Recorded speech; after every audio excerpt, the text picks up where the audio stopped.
ನಮಸ್ಕಾರ. ವಿಶೇಷ ಕಾರ್ಯಕ್ರಮಕ್ಕೆ ತಮಗೆಲ್ಲ ಆತ್ಮೀಯವಾದ ಸ್ವಾಗತ. ನಾನು ಶಶಿಧರ್ ಭಟ್.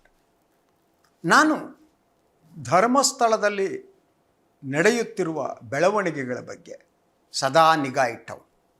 ನಾನು ಸುಮ್ಮನೆ ಮಾತನಾಡಲ್ಲ. ನಾನು ಇದಕ್ಕೆ ಸಂಬಂಧಪಟ್ಟಂಥ ಮಾಹಿತಿಗಳನ್ನು ಎಲ್ಲ ಕಡೆಯಿಂದ ತೆಗೆದುಕೊಳ್ಳೋದಕ್ಕೆ ಯತ್ನ ಮಾಡ್ತೀನಿ. ಅದು ಹೌದಲ್ಲ ಅಂತ ಕನ್ಫರ್ಮ್ ಮಾಡ್ತೀನಿ. ಅದು ಆದ ಮೇಲೆ ಆ ವಿಷಯವನ್ನು ತಮ್ಮ ಮುಂದೆ ಇಡೋದಕ್ಕೆ ಯತ್ನ ಮಾಡ್ತೀನಿ. ಸೊ ಧರ್ಮಸ್ಥಳಕ್ಕೆ ಸಂಬಂಧಪಟ್ಟಂತೆ 2-3 ಮಹತ್ವದ ಬೆಳವಣಿಗೆಗಳಿವೆ.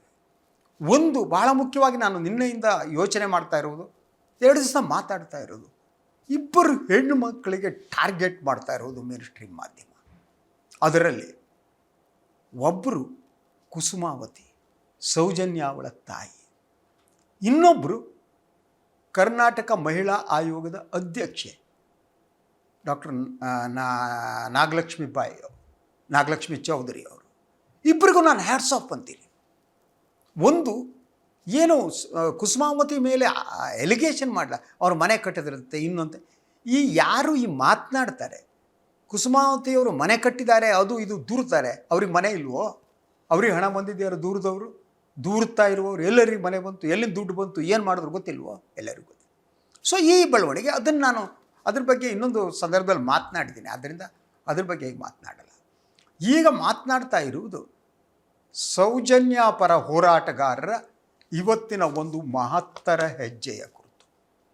ಇಂಪಾರ್ಟೆಂಟ್ ಒಂದು ರೀತಿಯ ಬ್ರೇಕಿಂಗ್ ನ್ಯೂಸ್ ಏನು ಅಂದರೆ, ಸೌಜನ್ಯ ಹೋರಾಟಗಾರರ ಕೆಲವರು ಇವತ್ತು ರಾಜ್ಯಪಾಲರನ್ನು ಭೇಟಿ ಮಾಡುವ ಚಾನ್ಸಸ್ ಇದೆ. ಅದಕ್ಕೆ ನಿರ್ಧಾರ ತೆಗೆದುಕೊಂಡಿದ್ದಾರೆ. ಯಾಕೆ ಭೇಟಿ ಮಾಡ್ತಿದ್ದಾರೆ ಅವರು ರಾಜ್ಯಪಾಲರಿಗೆ ಕೊಡೋದಕ್ಕೆ ಒಂದು ಮನವಿ ಸಿದ್ಧ ಆಗಿದೆ. ಆ ಮನವಿ ಯಾಕೆ ಅನ್ನೋದನ್ನು ತಮಗೆ ಹೇಳಿದರೆ ಅದು ಕ್ಲಿಯರ್ ಆಗುತ್ತೆ. ಸೊ ಅವರು ರಾಜ್ಯಪಾಲರಿಗೆ ಕೊಡಲು ಸಿದ್ಧಪಡಿಸಿರುವಂತಹ ಈ ಮನವಿ ಪತ್ರ ಏನಿದೆ ಅದರ ಡ್ರಾಫ್ಟ್ ಕಾಪಿ ನನ್ನ ಬಳಿ ಇದೆ. ಏನದು? ವಿಶೇಷ ತನಿಖಾ ತಂಡ ಧರ್ಮಸ್ಥಳ ಇವರ ಕರ್ತವ್ಯ ನಿರ್ಲಕ್ಷ್ಯ, ಕಾನೂನು ಬಾಹಿರ ಅಸಂವಿಧಾನಿಕ ಕೃತ್ಯಗಳು, ಸಾಕ್ಷಿದಾರರ ಮೇಲೆ ದೈಹಿಕ ಹಲ್ಲೆ, ಪ್ರಾಣ ಬೆದರಿಕೆ, ಅಕ್ರಮ ಬಂಧನ ಮತ್ತು ಅಪರಾಧಿಕ ಪಿತೂರಿಯ ವಿರುದ್ಧ ಕಾನೂನು ಕ್ರಮ ಕೈಗೊಳ್ಳಲು ಅನುಮತಿ ಕೋರಿದ ಅರ್ಜಿ. ಇದು ವೆರಿ ಲೇಟೆಸ್ಟ್ ಡೆವಲಪ್ಮೆಂಟ್. ಇವತ್ತು ರಾಜ್ಯಪಾಲರನ್ನು ಮೀಟ್ ಮಾಡೋದಕ್ಕೆ ಅವ್ರಿಗೆ ಅವಕಾಶ ಸಿಗುತ್ತೋ ಇಲ್ವೋ ಗೊತ್ತಿಲ್ಲ. ಸಿಗ್ತಿದ್ರೆ ಒಂದು ದಿವಸ ಲೇಟ್ ಆಗ್ಬೋದು. ಆದರೆ ಇದೆಲ್ಲವನ್ನು ಅವರು ಸಿದ್ಧಪಡಿಸ್ಕೊಂಡಿದ್ದಾರೆ. ಇದು ಏನಂತಿದ್ದಾರೆ ಅಂದರೆ, SITಯ 3 ಅಧಿಕಾರಿಗಳೇನಿದ್ದಾರೆ ಅವರು ಸರ್ಕಾರಿ ಆದೇಶದಕ್ಕೆ ವಿರುದ್ಧವಾಗಿ ಯಾರೋ ರಕ್ಷಣೆಗಾಗಿ ಕೆಲಸ ಮಾಡ್ತಿದ್ದಾರೆ. ಆ ಕಾರಣಕ್ಕಾಗಿ ಅವರ ವಿರುದ್ಧ ಕ್ರಮ ಕೈಗೊಳ್ಳುವುದಕ್ಕೆ ಅನುಮತಿ ಕೇಳ್ತಾ ಇದ್ದಾರೆ. ಯಾಕಂದರೆ ಉನ್ನತ ಮಟ್ಟದ ಅಧಿಕಾರಿಗಳ ವಿರುದ್ಧ ಆಗಲಿ ರಾಜಕಾರಣಿಗಳ ವಿರುದ್ಧ ಆಗಲಿ ನೀವು ಏನಾದರೂ ಕ್ರಮ ಕೈಗೊಳ್ಳುವುದಿದ್ದರೆ ಅದಕ್ಕೆ ರಾಜ್ಯಪಾಲರ ಅನುಮತಿ ಅಗತ್ಯ. ಸೊ ಈಗ ರಾಜ್ಯಪಾಲರ ಹಾಗಿದ್ದರೆ ಅನುಮತಿ ಕೊಡ್ತಾರೋ ಇಲ್ಲ ಅನ್ನೋದು ಗೊತ್ತಿಲ್ಲ. ಇದು ಮೇಜರ್ ಡೆವಲಪ್ಮೆಂಟು. ರಾಜ್ಯಪಾಲರಿಗೆ ಕೇಳ್ತಾರೆ, ನಾನು ವಿರುದ್ಧ ಕ್ರಮ ಕೈಗೊಳ್ತೀವಿ, ಕೋರ್ಟಿಗೆ ಹೋಗ್ತೀವಿ, ಅದಕ್ಕೆ ಅನುಮತಿ ಕೊಡಿ ಅಂತ. ಅದರ ಬಗ್ಗೆ ಅವರು ಹೇಳ್ತಾ ಹೋಗ್ತಾರೆ. ಇದು ಯಾರು ಅವರ ಅಡ್ರೆಸ್ ಇದೆ, ನಾನು ಅದನ್ನ ಆ ಅಡ್ರೆಸ್ಸನ್ನು ಈಗ ರಿವೀಲ್ ಮಾಡಲ್ಲ, ಹೆಸರು ರಿವೀಲ್ ಮಾಡಲ್ಲ, ಯಾರು ಈ ಅರ್ಜಿಯನ್ನು ಕೊಡ್ತಿದ್ದಾರೆ ಅಂತ. ಸೊ ಅವರು ತಮ್ಮ ವಿವರಗಳನ್ನು ಈ ಮನವಿ ಪತ್ರದಲ್ಲಿ ಕೊಡ್ತಾ ಹೋಗ್ತಾರೆ, ತಾವೇನು ಇದಾಗಿದ್ದಾರೆ ಅನ್ನೋದನ್ನು. ಸೊ ಅದನ್ನು ಪ್ರತಿಯೊಂದನ್ನು ಕೂಡ ಅವರು ವಿವರಿಸ್ತಾ ಹೋಗ್ತಾರೆ, ಪ್ರಕರಣಗಳನ್ನು ಒಂದೊಂದೇ ಹೇಳ್ತಾ ಹೋಗ್ತಾರೆ ಏನಾಗಿದೆ ಅಂತ. ಸೊ ಬೆಳ್ತಂಗಡಿ ತಾಲೂಕು ಧರ್ಮಸ್ಥಳ ಗ್ರಾಮದಲ್ಲಿ ಚಂದ್ರಾವತಿ ತಂಗಿ ಕುಮಾರಿ ಪದ್ಮಲತಾ ಅವರಿಗೆ ಏನು ಇದಾಯ್ತಲ್ವ, ಅವರು ವ್ಯಾಸಂಗ ಮಾಡ್ತಾಯಿದ್ದು. ಆ ಸಂದರ್ಭದಲ್ಲಿ ಅವರನ್ನ ಒಬ್ಬ ನರ್ಸ್ ಪಿತೂರಿಗೆ ಈ ಘಟನೆಗಳನ್ನು ಅವರು ಇದರಲ್ಲಿ ವಿವರಿಸ್ತಾ ಹೋಗ್ತಾರೆ. ಅದರ ಜೊತೆ ಈ ಪದ್ಮಲತಾ ಪ್ರಕರಣಕ್ಕೆ ಸಂಬಂಧಪಟ್ಟ ವಿಡಿಯೋ ತುಣುಕು, ಅವಳ ಮೇಲೆ ಅತ್ಯಾಚಾರ ಏನಾಯಿತು ಇನ್ನೊಂದಾಯಿತು, ಅದು ತನ್ನ ಬಳಿ ಇದೆ, ಒಬ್ಬಳು ನರ್ಸ್ ಪಿತೂರಿ ಮಾಡಿದ್ದು ಅನ್ನುವ ವಿವರವನ್ನು ಕೂಡ ಅವರಿಗೆ ಹೇಳ್ತಾರೆ. ಅದು ಆದಮೇಲೆ ಎಲ್ಲ ವಿವರವನ್ನು ಅವರು ಕೊಡ್ತಾ ಹೋಗ್ತಾರೆ. ಏನಾಯಿತು ಅನ್ನೋದನ್ನು ಲೇಟೆಸ್ಟಿಗೆ ಬರ್ತೀನಿ ನಾನು. ಏನಾಯಿತು ಅದರ ಬಗ್ಗೆ ಹೇಳಬೇಕಾದ್ರೆ, ಸದರಿ ಘಟನೆಯನ್ನು ಗಮನಿಸಿರುವ ಸಾಕ್ಷಿಯ ವಿಡಿಯೋ ತುಣುಕೊಂದು ನನ್ನ ಬಳಿ ಇದ್ದು ಪ್ರಕರಣ ಸರಿಯಾಗಿ ತನಿಖೆಗೆ ಒಳಪಡದೆ ಹಣ ಮತ್ತು ಅಧಿಕಾರದ ಪ್ರಭಾವಕ್ಕೆ ಒಳಗಾಗಿ ಈ ಘೋರ ಕೃತ್ಯ ಮುಚ್ಚಿ ಹಾಕಿರುವುದು ನನಗೆ ಭಾಳ ವರ್ಷಗಳಿಂದ ವೇದನೆ ಉಂಟು ಮಾಡಿದೆ. ಅವರು ರಾಜ್ಯಪಾಲರಿಗೆ ಕೊಡುವ ದೂರಿನಲ್ಲಿ ಒಂದು ಹೇಗೆ ಪದ್ಮಲತಾ ಅವರ ಪ್ರಕರಣವನ್ನು ಮುಚ್ಚಿ ಹಾಕಲಾಯಿತು, ದಾಖಲೆಗಳಿದ್ದರೂ ಕೂಡ ಅನ್ನೋದನ್ನು ಅವರು ವಿವರಿಸ್ತಾರೆ.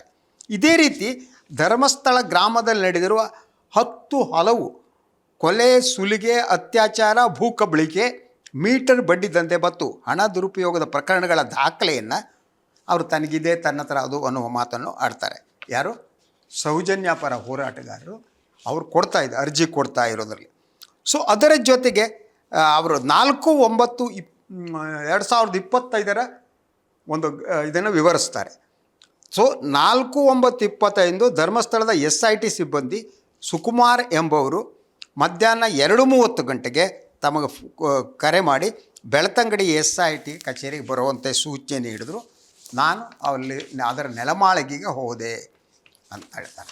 ಅದರ ಜೊತೆಗೆ ನಾನು ಈಗಾಗಲೇ ಸಿದ್ಧಪಡಿಸಿಕೊಂಡಿದ್ದ ಕೆಲವು ಅಪರಾಧ ಪ್ರಕರಣಗಳ ಲಿಖಿತ ವಿವರಗಳನ್ನು ಒಳಗೆ ಹೋದ ಕೂಡಲೇ SP ಸೈಮನ್ ರವರಿಗೆ ನೀಡಿದಾಗ ಅವರು ಕೂಡಲೇ ಕೋಪಗೊಂಡು ನನ್ನನ್ನು ಹೀನಾಯಮಾನವಾಗಿ ಬೈದರು. ಇದು ಬಹಳ ಸೀರಿಯಸ್ ಆದ ಒಂದು ಎಲಿಗೇಷನ್. ಯಾರು ಎನ್ಕ್ವೈರಿ ಮಾಡಬೇಕಿತ್ತೋ, ಯಾರು ದೂರುದಾರರಿದ್ದರೋ ಅವರೇ ತಮಗೆ ಹೀನಾಮಾನವಾಗಿ ಬೈದರು ಅಂತ ಹೇಳ್ತಾರೆ. ಅದರ ಜೊತೆಗೆ ಅವರು ಇನ್ನು 2-3 ಅಧಿಕಾರಿಗಳ ಹೆಸರನ್ನು ರೆಫರ್ ಮಾಡ್ತಾರೆ. ಅದರಲ್ಲಿ Manjunath Gowda inspector, Gunapal sub inspector ಮತ್ತು ಇತರರು ಆ ಸಂದರ್ಭದಲ್ಲಿ ಇದ್ದರು.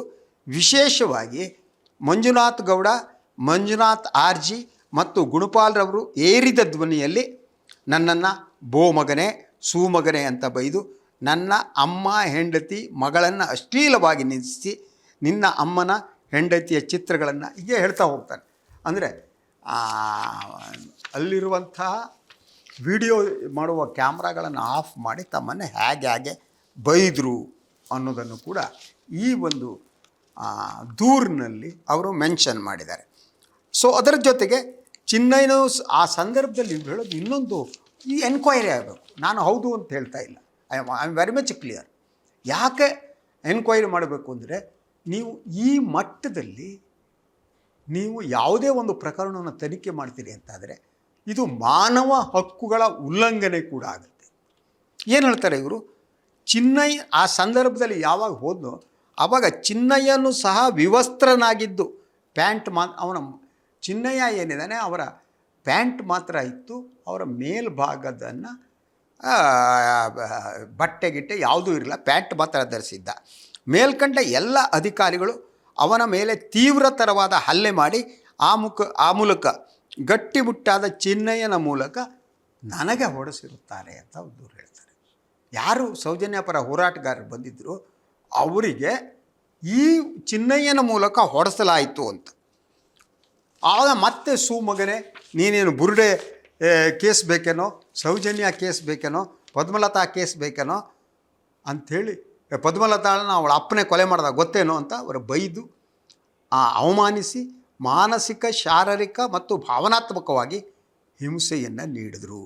ಅದೇ ಸಂದರ್ಭದಲ್ಲಿ ಸೈಮನ್, ಮಂಜುನಾಥ್ ಗೌಡ, ಮಂಜುನಾಥ್ RG, ಗುಣಪಾಲ್ ಅವರು ಒಬ್ಬರಾದ ಮೇಲೆ ಒಬ್ಬರು ನಾನಿದ್ದ ರೂಮಿನಲ್ಲಿ ಓಡಾಡಿಕೊಂಡು ಬೈದು ಅವಮಾನಿಸಿ ಮಾನವ ಹಕ್ಕುಗಳಿಗೆ ಧಕ್ಕೆ ತಂದಿದ್ದಾರೆ. ಸೊ ಅಂದು ರಾತ್ರಿ ಸುಮಾರು 10:30 ಗಂಟೆಗೆ ಏನಾಯಿತು ಅನ್ನೋದನ್ನು ವಿವರಿಸ್ತಾ ಹೋಗ್ತಾರೆ. ಮರುದಿನ ಮತ್ತೆ 11 ಗಂಟೆಗೆ ಚಿನ್ನಯ್ಯನ ಮೂಲಕ SIT ಅಧಿಕಾರಿಗಳು ನೋವನ್ನು ಅವರು ಹೊಡೆಸಿದ್ರು ಅನ್ನೋದು ಭಾಳ ಸ್ಪಷ್ಟವಾಗಿ ಹೇಳ್ತಾರೆ. SIT ಅಧಿಕಾರಿಗಳು ಹೊಡೆಸಿದ ಹೊಡೆತಗಳನ್ನು ನೋವು ತಾಳಲಾರದೆ ಉಜಿರೆಯಲ್ಲಿರುವ, ಇಲ್ಲಿ ಇದೊಂದು ಸಾಕ್ಷ್ಯ ಇದೆ ಅವರು ಹೊಡೆದಕ್ಕೆ ಅಂತ, ಉಜಿರೆಯಲ್ಲಿರುವ ಬೆನಕ ಆಸ್ಪತ್ರೆಗೆ ಹೋಗಿ ಡಾಕ್ಟರ್ ಗೋಪಾಲಕೃಷ್ಣರವರಿಂದ ನನ್ನ ನೋವಿಗೆ ಚಿಕಿತ್ಸೆ ಮತ್ತು ವೈದ್ಯಕೀಯ ಸಲಹೆ ಪಡೆದುಕೊಂಡಿದ್ದಾರೆ. ಈ ಬಗ್ಗೆ ಎನ್ಕ್ವೈರಿ ಮಾಡಿದರೆ ಬೆನಕ ಆಸ್ಪತ್ರೆಯ ಡಾಕ್ಟರನ್ನು ವಿಚಾರಿಸಿದರೆ ಸತ್ಯಾಸತ್ಯತೆ ಹೊರಗಡೆ ಬರುತ್ತೆ. ಸೊ ಆ ಸಂದರ್ಭದಲ್ಲಿ ನಾನು ವೈದ್ಯರಿಗೆ SITಯಲ್ಲಿ ನನಗೆ ಹಲ್ಲೆ ಆಗಿದ್ದೆ ಎಂಬುದನ್ನು ದಾಖಲಿಸಿದ್ದೇನೆ. ಅಂದರೆ ಇವರು ಅಲ್ಲಿ ಡಾಕ್ಟರ್ ಹತ್ರ ಹೇಳಿದ್ದಾರೆ, ನನಗೆ ಹಲ್ಲೆ SIT ಅಧಿಕಾರಿಗಳಿಗೆ ಹಲ್ಲೆ ಮಾಡಿದ್ದಾರೆ ಅಂತ ಹೇಳಿದ್ದಾರೆ, ಅದನ್ನು ದಾಖಲಿಸಿದ್ದೀನಿ ಅಂತಲೂ ಹೇಳ್ತಾರೆ. ಚಿಕಿತ್ಸೆ ಮುಗಿದ ನಂತರ SIT ಅಧಿಕಾರಿಗಳಿಗೆ ನಾನು ಮಾತು ಕೊಟ್ಟಂತೆ ಮಧ್ಯಾಹ್ನ 12:30 ಗಂಟೆಗೆ ಹಾಜರಾದೆ ಅಂತ ಹೇಳ್ತಾರೆ ಅವರು. ಮಾರನೇ ದಿನ ಬೆಳಗ್ಗಿನ ಜಾವ 3 ಗಂಟೆಯ ತನಕ ಮೇಲ್ಕಂಡ ಅಧಿಕಾರಿಗಳು ನನ್ನನ್ನು ಅಕ್ರಮ ಬಂಧನದಲ್ಲಿ ಇರಿಸಿಕೊಂಡು ಕಾನೂನುಬದ್ಧವಾದ ಕನಿಷ್ಠ ಸೌಲಭ್ಯಗಳನ್ನು ನನಗೆ ನೀಡದೆ ಕಿರುಕುಳ ಕೊಟ್ಟಿದ್ದಾರೆ. ಇದು ನಿಜಾನಾ? ಇದು ನಿಜ ಆದರೆ ಈ ದೇಶದಲ್ಲಿ ಜನತಂತ್ರ ಇದೆ ಅಂತ ನಾವು ಅಂದ್ಕೊಳ್ಳೋಕ್ಕೆ ಸಾಧ್ಯನಾ? ಒಬ್ಬ ದೂರುದಾರನ ಈ ರೀತಿ ಬೆದರಿಸುವ ಮೂಲಕ ನಾಳೆ ಇಂತಹ ಅಲ್ಲಿ ಪ್ರಕರಣಗಳು ನಡೆದರೆ ಯಾರಾದರೂ ದೂರು ಕೊಡೋದಕ್ಕೆ ಹೋಗ್ತಾರಾ? ಅಂದರೆ ಯಾರೂ ಕೂಡ ದೂರು ಕೊಡದಂತೆ ಬಾಯಿ ಮುಚ್ಚಿಸಿ ಸತ್ಯವನ್ನು ಹತ್ತಿಕ್ಕುವ ಒಂದು ಯತ್ನದ ಭಾಗವ. ಸೊ ಇದ್ರ ಬಗ್ಗೆ ತನಿಖೆ ಆಗಬೇಕಾಗಿದೆ. ಸೊ ಸ್ಟೇಟ್ ಗೌರ್ಮೆಂಟ್, ಮುಖ್ಯಮಂತ್ರಿ ಸಿದ್ದರಾಮಯ್ಯನವರು, ಗೃಹ ಸಚಿವರು, they should take it seriously. ಅವ್ರಿಗೆ ಜನತಂತ್ರ ವ್ಯಾಲ್ಯೂದಲ್ಲಿ ನಂಬಿಕೆ ಇದ್ದರೆ. ಸೊ ಸೌಜನ್ಯ ಹೋರಾಟಗಾರರು ಇನ್ನೇನೋ ಮಾಡಿದರೆ ಬಡ್ದು ಒಳಗಾಕಿ ಕೇಸ್ ಮಾಡಿ ಕಾನೂನು ಪ್ರಕಾರ, ನೋ ಇಶ್ಯೂ. ಆದರೆ ದೂರು ಕೊಡಲು ಬಂದಂಥ ವ್ಯಕ್ತಿಯ ಮೇಲೆ ಹಲ್ಲೆ ನಡೆಸ್ತಾರೆ ಅಂತಾದರೆ, ಒಬ್ಬನನ್ನು ವಿವಸ್ತ್ರಗೊಳಿಸ್ತಾರೆ ಅಂತಾದರೆ, ಅದು ನಿಜವಾದರೆ ಇದಕ್ಕಿಂತ ಅಪರಾಧ ಇನ್ನೊಂದು ಇರೋಕ್ಕೆ ಸಾಧ್ಯ ಆಗಿಲ್ಲ. ಸೊ ಅವರು ಅದನ್ನು ವಿವರಿಸ್ತಾ ಹೋಗ್ತಾರೆ.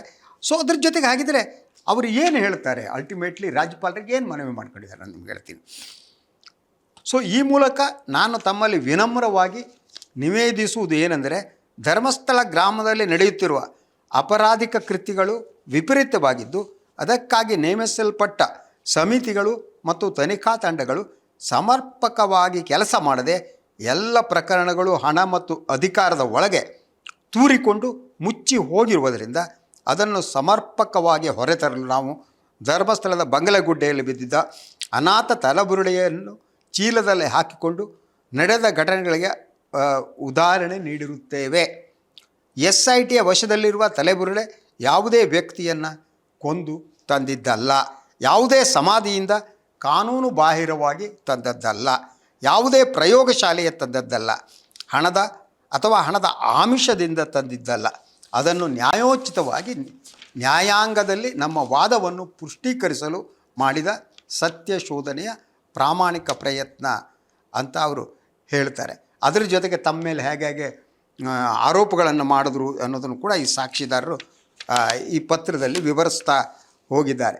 ಅದರ ಜೊತೆಗೆ ಅವರು ಹೇಳ್ತಾರೆ, ರಾಜಕಾರಣಿಗಳು ಅಧಿಕಾರ ಪಡೆದುಕೊಳ್ಳೋದು ಕಳೆದುಕೊಳ್ಳೋದು ಸಹಜ ಪ್ರಕ್ರಿಯೆ, ಆದರೆ ಸರ್ಕಾರಿ ವ್ಯವಸ್ಥೆ ಶಾಶ್ವತ ಮತ್ತು ನಿರಂತರ. ಇದನ್ನು ಅಧಿಕಾರಿಗಳು ಮರೆತು ಹಣ ಮತ್ತು ಅಧಿಕಾರದ ಪ್ರಭಾವಕ್ಕೆ ಒಳಗಾಗಿ ರಾಜ್ಯದ ಜನತೆಗೆ ಕೆಟ್ಟ ಸಂಪ್ರದಾಯವನ್ನು ಹಾಕಿರ್ತಾರೆ ಅಂಥೇಳಿ ಅವರು ಅದರ ಪತ್ರದಲ್ಲಿ ಕೊನೆಯದಾಗಿ ಮನವಿ ಮಾಡ್ತಾರೆ. ಈ ಮೂಲಕ ನಾನು ಘನತೆವೆತ್ತ ರಾಜ್ಯಪಾಲರಲ್ಲಿ ಪ್ರಾರ್ಥಿಸುವುದೆಂದರೆ, ಕರ್ನಾಟಕ ಸರ್ಕಾರವು ರಾಜ್ಯ ಮಹಿಳಾ ಆಯೋಗದ ಕೋರಿಕೆಯಂತೆ SIT ಧರ್ಮಸ್ಥಳವನ್ನು ಅನೇಕ ಅಧಿಕಾರಿಗಳ ತಂಡದೊಂದಿಗೆ ನೇಮಿಸಿ ಸರ್ಕಾರಿ ಆದೇಶವನ್ನು ಹೊರಡಿಸಿದರೂ ಕೂಡ ಅದರ ವ್ಯಾಪ್ತಿಯಲ್ಲಿರುವ ಪ್ರಕರಣಗಳಲ್ಲಿ ಯಾವುದೇ ಒಬ್ಬ ಕಳಂಕಿತನನ್ನು, ಸಂಶಯಾಸ್ಪದನನ್ನು, ಸ್ಪಷ್ಟ ಸಾಕ್ಷಿದಾರರನ್ನು ತನಿಖೆಗೆ ಒಳಪಡಿಸದೆ ಕಾನೂನು ಮೀರಿ ತನಿಖಾ ವ್ಯಾಪ್ತಿಯನ್ನು ಉಲ್ಲಂಘಿಸಿ ದೂರುದಾರರನ್ನೇ ಅಪರಾಧಿಗಳನ್ನಾಗಿ ಮಾಡಿ ಬಂಧಿಸುವ ಪ್ರಯತ್ನ ಮಾಡಿರುವುದು ಮಾನವ ಹಕ್ಕುಗಳ ಸ್ಪಷ್ಟ ಉಲ್ಲಂಘನೆ ಆಗಿದೆ. ಆದ್ದರಿಂದ ಮೇಲ್ದಂಡ ಅಧಿಕಾರಿಗಳ ಹೆಸರನ್ನು ಹೇಳ್ತಾರೆ ಅವರು: ಜಿತೇಂದರ್ ದಾಯಮ್ಮ, SP ಸೈಮನ್, ಮಂಜುನಾಥ್ ಗೌಡ ಮತ್ತು ಮಂಜುನಾಥ RG, ಗುಣಪಾಲ್ ಮತ್ತು ಇತರರ ಮೇಲೆ ಭಾರತೀಯ ನಾಗರಿಕ ಸಂಹಿತೆ 2023 ಕಾಲಂ 115, 118(1), 127, 351 ಮತ್ತು 61(2) ಅನ್ವಯ ಕ್ರಮ ಕೈಗೊಳ್ಳಲು ಭಾರತೀಯ ನಾಗರಿಕ ಸುರಕ್ಷಾ ಸಂಹಿತೆ 2023 ಕಾಲಂ 218 ಅಡಿಯಲ್ಲಿ ಅನುಮತಿ ನೀಡಬೇಕೆಂದು ಕೋರಿದ್ದೇನೆ. ಸೊ ರಾಜ್ಯಪಾಲರು ಇದಕ್ಕೀಗ ಅನುಮತಿ ಕೊಡ್ತಾರೆ, ನನಗೆ ಗೊತ್ತಿಲ್ಲ. ಯಾಕೆಂದರೆ ದೊಡ್ಡವರ ಕೈ ಇದೆಯಲ್ಲ, ಅದು ಜಗದಗಲ ವಿಸ್ತರಿಸಿದೆ ಅಂತ. ಏನು ಹೇಳಿ? ದೊಡ್ಡವರ ಕೈ ಜಗದಗಲ ವಿಸ್ತರಿಸಿದೆ. ಆದ್ದರಿಂದ ರಾಜ್ಯಪಾಲರು ಅನುಮತಿ ಕೊಡ್ತಾರೆ ಇಲ್ಲವೇ ಅಂತ ಹೇಳೋದು ಕಷ್ಟ. ಆದರೆ ಈ ಒಂದು ಮನವಿ ಏನಿದೆ, ಈ ಮನವಿಯನ್ನು ನೋಡಿದರೆ ಇದರಲ್ಲಿ ಇರುವುದು ಸತ್ಯವಾದರೆ, ಗೊತ್ತಿಲ್ಲ ಈ ಸತ್ಯ ಅಂತ ಹೇಳೋದಕ್ಕೆ ನಾನು ಅಲ್ಲ, ನನಗೆ ಗೊತ್ತಿಲ್ಲ ಅದು. ಆದರೆ ಈ ಆರೋಪಗಳು ಗುರುತರವಾದ ಆರೋಪಗಳಾಗಿವೆ SIT ಅಧಿಕಾರಿಗಳ ಮೇಲೆ. ಇದು ನಿಜ ಆಗಿದ್ದರೆ ಈ ಅಧಿಕಾರಿಗಳು ಸಾರ್ವಜನಿಕ ಬದುಕಿನಲ್ಲಿ ಅಥವಾ ನಮ್ಮ ವ್ಯವಸ್ಥೆಯಲ್ಲಿ, ಕಾನೂನು ವ್ಯವಸ್ಥೆಯಲ್ಲಿ ಇರೋದಕ್ಕೆ ಯೋಗ್ಯರಲ್ಲ. ಇಂತಹ ಅಧಿಕಾರಿಗಳು ಇದ್ದರೆ ನೀವು ಯಾರನ್ನು ಹೋಗಿ ನ್ಯಾಯ ಕೇಳೋದು? ಯಾರ ಹತ್ರ ನ್ಯಾಯ ಕೊಡಿ ಅಂತ ಹೇಳೋದು? ನಮ್ಮಲ್ಲಿ ಬೇಲಿಯೇ ಎದ್ದು ಹೊಲ ಮೇಯೋದು ಅಂತಾರಲ್ಲ, ಅಂಥ ಸಿಚುವೇಷನ್ನಲ್ಲಿ ಈ ದೇಶದಲ್ಲಿ ಜನತಂತ್ರವನ್ನು ರಕ್ಷಿಸುವವರು ಯಾರು? ಆದ್ದರಿಂದ ಈ ದೃಷ್ಟಿಯಿಂದಲಾದರೂ ಕೂಡ ರಾಜ್ಯಪಾಲರು ಇದನ್ನು ಗಂಭೀರವಾಗಿ ಪರಿಗಣಿಸಿ ಆ ಒಂದು ಇದರ ಅವರ ವಿರುದ್ಧ ಕ್ರಮಕ್ಕೆ ನ್ಯಾಯಾಲಯಕ್ಕೆ ಹೋಗೋದಕ್ಕೆ ಅವಕಾಶ ಕೊಡಬೇಕು ಅಂತ ನನಗನ್ಸುತ್ತೆ. ಇದು ಇವತ್ತಿನ ವಿಶೇಷ. ಇನ್ನೊಂದು ವಿಚಾರದಾಗ ಮತ್ತೆ ಬರ್ತೀನಿ. ನಮಸ್ಕಾರ.